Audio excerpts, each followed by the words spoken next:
American national governments. This is Dr. Patrick Stewart.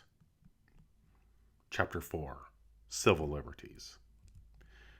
In this chapter, in this segment, we'll be considering the theoretical underpinning of rights, as well as assessing the three democratic components in a functioning society. Now, the first question that we deal with is, how do individual rights have a balance with society's rights? In other words, in a system where liberty is valued above all, how can we provide a level of order that allows for these rights to be free-flowing and accepted, indeed valued? This is a question that has stumped political and legal philosophers for centuries. Indeed, the question of the tension between liberty and order is one that has been considered by incredible legal scholars such as Oliver Wendell Holmes, who stated, "The right to swing my fist ends where another man's nose begins."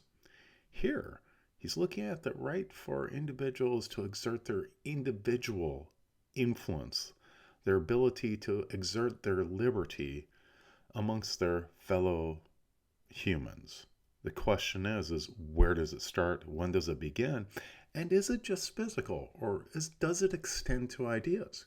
And this is something where President John F. Kennedy, started considering when he stated, "The rights of every man are diminished when the rights of one man are threatened." The basic idea here is that every individual in a society that values individuals and values liberty should value them regardless of their status, regardless of who they are. Now, perhaps a more extensive understanding of this was provided in this quote by John Stuart Mill. "Though the silenced opinion may be an error, it may contain a portion of the truth. And since the general or prevailing opinion on any subject is rarely or never the whole truth, it is only by the collision of adverse opinions that the remainder of the truth has any chance of being supplied." Here, the idea is that ideas, no matter how antithetical to a functioning society they may be, no matter how much they might disgust individuals or disturb them, they might be valuable just by virtue of coming into conflict with other ideas. So without this conflict, without multiple ideas coming into conflict with one another, new ideas do not emerge. The society remains stagnant. And for a creative society, a society that continues to grow and continues to build upon itself, the idea is that we need to have these opinions. We need to not only accept them, but to a certain extent, make sure that they are heard. This leads to the question of the concept of rights. Who has them? What are they? And where do they derive from? Now, the positive approach is that a right is a claim backed by the power of the state. In other words, rights can only exist when the state backs up those rights. So it's based upon the right of the state to coerce others. Your right does not exist until it can be defended.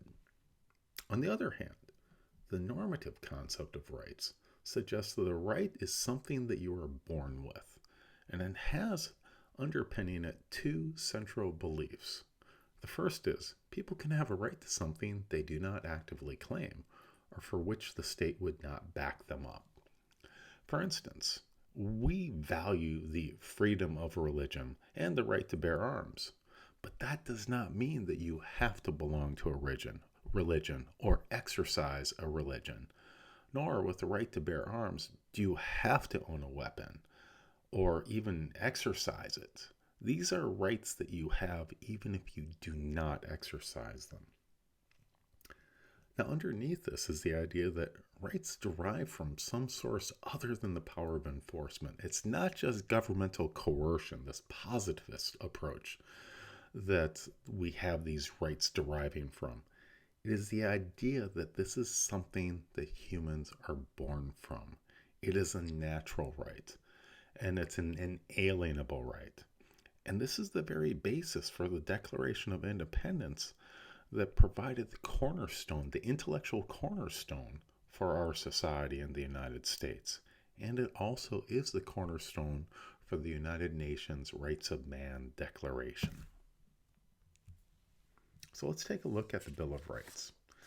Now, the Bill of Rights was, as we talked about in a previous lecture, the Federalist concern, the Anti-Federalist concern with the Federalist, and it was a compromise that allowed for the constitutional protection for individuals and states from the national governments.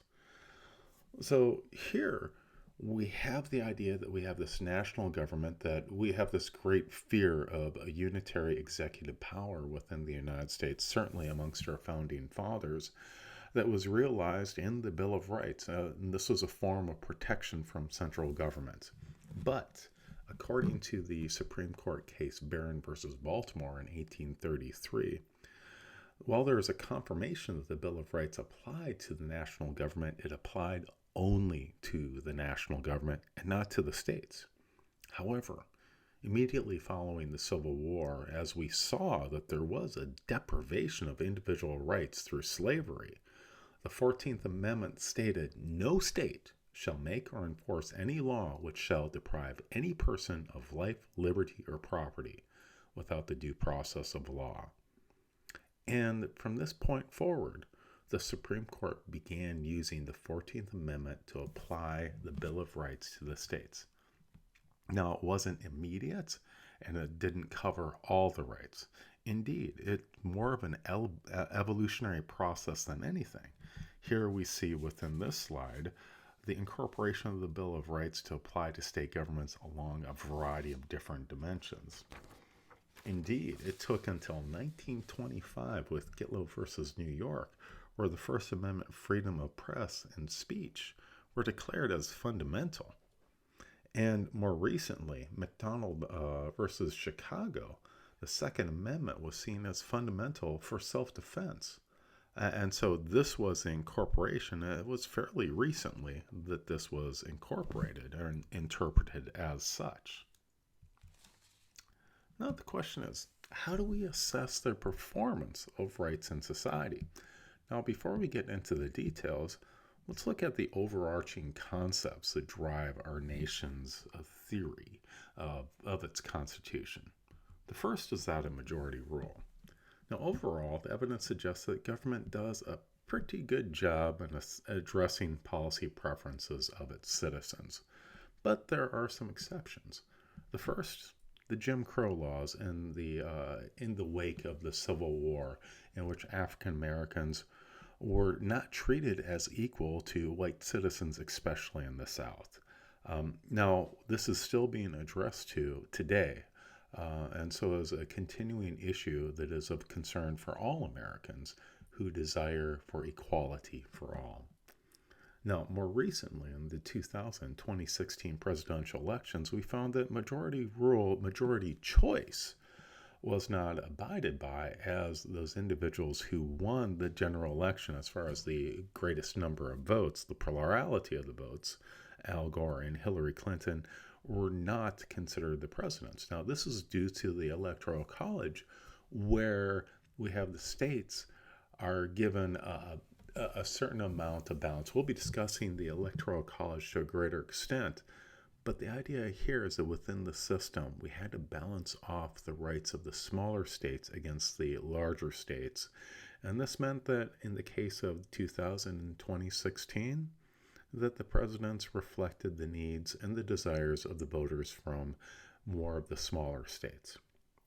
Now, ultimately, the majority rule must be balanced with minority rights, and that is one of the hallmarks of American political culture.